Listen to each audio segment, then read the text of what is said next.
Retenez bien ces visages. Ce sont peut-être les stars de demain du foot algérien. Des joueurs qui feront les beaux jours des plus grands clubs européens. Bienvenue à l'Académie Jean-Marc Guillou du Paradou.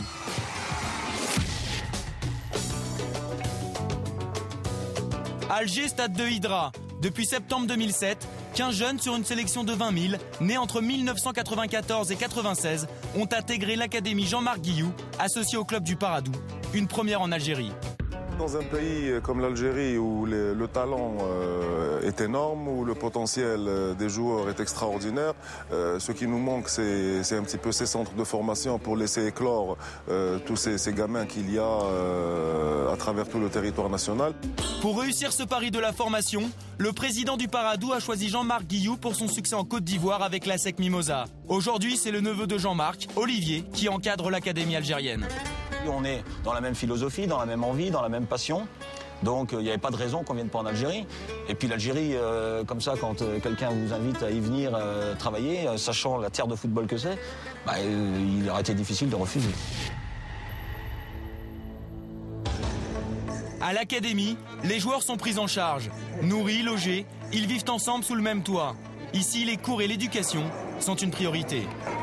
Faisons en sorte que ces enfants soient à la fois des bons joueurs et puis avec une tête bien pleine.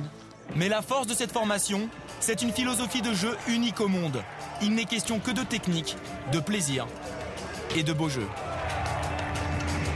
Comment on prend du plaisir? Collectif. De manière collective, on prendra du plaisir que si on fait bien les choses. Particularité, les enfants jouent pieds nus quand leurs adversaires ont des crampons et des protèges tibias. Si vous faites jouer nos enfants contre des enfants du même âge, du même poids, mais qui eux ont des chaussures et des chaussettes, vous allez vite vous rendre compte que nos enfants sont beaucoup plus à l'aise, vont beaucoup plus vite et ne sont pas engoncés dans leurs gestes. C'est le meilleur moyen de former une technique très juste et très, très subtile.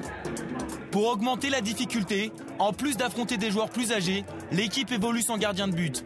Offrir des solutions aux porteurs du ballon, créer des décalages, jouer dans les intervalles, deviennent alors une nécessité. C'est pour apprendre aux enfants à bien défendre, à défendre tous ensemble, à défendre en avançant, puisque si on laisse l'adversaire venir trop près de nos buts, comme on n'a pas de gardien, on lui donne la possibilité de frapper et de marquer. Cela n'empêche pas l'Académie de s'imposer, le plus souvent, sur un score fleuve.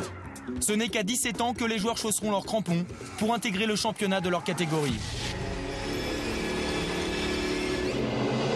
Alors quel avenir pour ces petits prodiges, déjà supervisés par des grands clubs ? Avec le talent qu'ils ont et le travail de qualité qui est en train d'être fait, beaucoup d'entre eux auront la chance de pouvoir évoluer dans de grands clubs européens. Tous espèrent devenir professionnels et suivre l'exemple des glorieux aînés de l'Académie ivoirienne.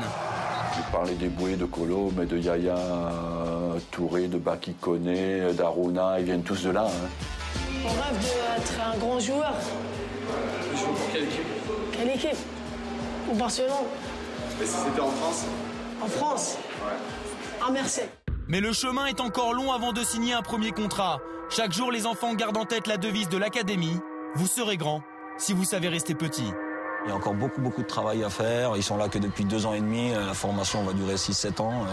Donc on verra ça plus tard. Pour l'instant, laissons-les travailler, et prendre du plaisir et puis continuer à progresser. En attendant, c'est devant la télévision que les académiciens regardent les exploits de l'équipe nationale. Avec le doux rêve de qualifier un jour eux aussi les Fennecs pour la Coupe du Monde.